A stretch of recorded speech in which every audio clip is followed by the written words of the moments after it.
जल्दी से श्वेता झा का रुख कर लेते हैं। श्वेता, अब खटीमा में मौजूद हैं, उत्तराखंड के मुख्यमंत्री की प्रतिष्ठा वहां से दांव पर लगी हुई है। जल्दी से अगर वहां की तस्वीरें हमारे दर्शकों तक आप पहुंचा पाएं, उत्तराखंड का सुबह सुबह का पहाड़ी मिजाज क्या बता रहा है?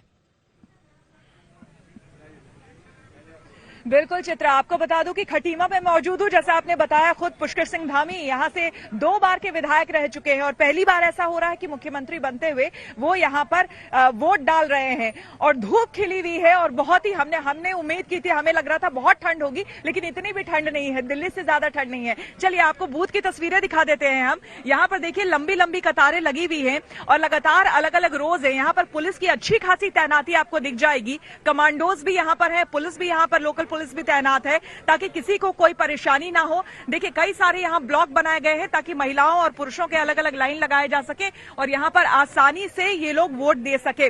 और यहाँ पर आपको हम बता दें, हमने पुष्कर सिंह धामी से भी सुबह सुबह बात की, हालांकि वो बहुत आश्वस्त नजर आ रहे थे अपनी जीत को लेकर, लेकिन गोवा की तरह ही इस बार यहाँ का मुकाबला जो है वो त्रिकोणीय हो गया है। अक्सर उत्तराखंड में बीजेपी वर्सेस कांग्रेस ही हम देखते आए हैं, लेकिन इस बार आम आदमी पार्टी ने यहाँ पर एंट्री कर ली है, इसलिए मुकाबला त्रिकोणीय हो गया है।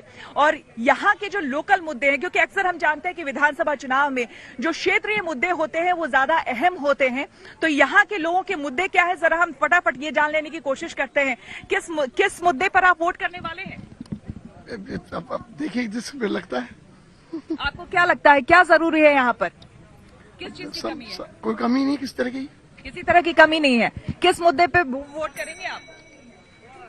अपने सुरक्षा के लिए, अपनी मतलब जो सुविधाएं हैं उनके लिए, सुविधाओं के लिए, सुरक्षा के लिए। यहाँ पर मैंने सुना कि बाईपास को लेकर भी परेशानी हो रही थी, लोग चाह रहे थे कि जाम बहुत बड़ी समस्या है। हाँ, ये तो है ही, जाम की समस्या तो है ही बहुत बड़ी और काफी निर्धारण हो गया है। बाईपास बनना है हमारे खटीमा पे और विकास होना चाहिए, सबसे बड़ी बात तो यह है, और बेरोजगारों को नौकरी मिलनी चाहिए। किस मुद्दे पर वोट?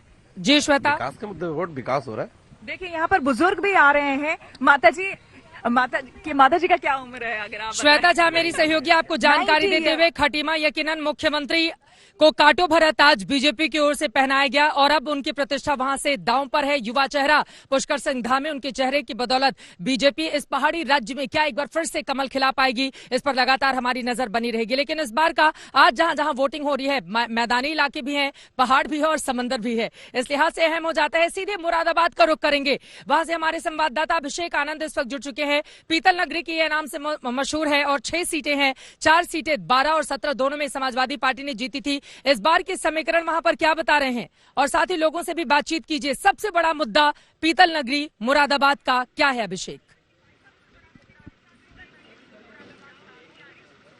जी चित्रा, मुरादाबाद शहर में इस वक्त हम लोग हैं, वोटिंग के लिए लोग आ रहे हैं, धीरे धीरे उनकी संख्या बढ़ रही है। कुछ मतदाता हमारे साथ जुड़े हुए हैं, उनसे बात करते हैं। क्या नाम है साहब आपका? शुभम। शुभम जी, बिना पार्टी और कैंडिडेट का नाम लिए आप बताएं किस मुद्दे पर आप वोट करने आए हैं? घर से जब आप निकले थे तो क्या मिजाज था, गुस्सा था या दिल में ठंडक थी? नहीं, दिल में ठंडक थी। महिलाओं की सुरक्षा पूर्ण रूप से है, राशन सबको मिल रहा है और सरकार से उम्मीद है आगे आने वाली कि मैं उत्तर प्रदेश परिवहन निगम में संविदा कर्मचारी हूँ, जो कि संविदा कर्मचारियों के लिए कोई नहीं सोचता है। शायद आगे आने वाली सरकार संविदा कर्मचारियों के लिए भी सोचेगी। देखिए, रोजगार भी एक मुद्दा है जिसको लेकर के लोग बात कर रहे हैं। आपका क्या नाम है साहब? जी विपिन जैन। जैन साहब, बिना पार्टी और कंटेंडर का नाम लिए बताएं कि किस मुद्दे पर मुरादाबाद आज वोट कर रहा है? सर, देश की खुशहाली हुई है और बीजेपी ने बहुत कुछ कहा। देखिए, जो यहाँ पर माहौल है, आपने भी चित्रा यूपी का चप्पा चप्पा छाना है, आपको भी पता है कि सिर्फ कम्युनल, सिर्फ रिलीजियस पॉलिटिक्स नहीं, कास्ट पॉलिटिक्स भी एक बहुत बड़ा प्लेयर है इस पूरे इलाके में।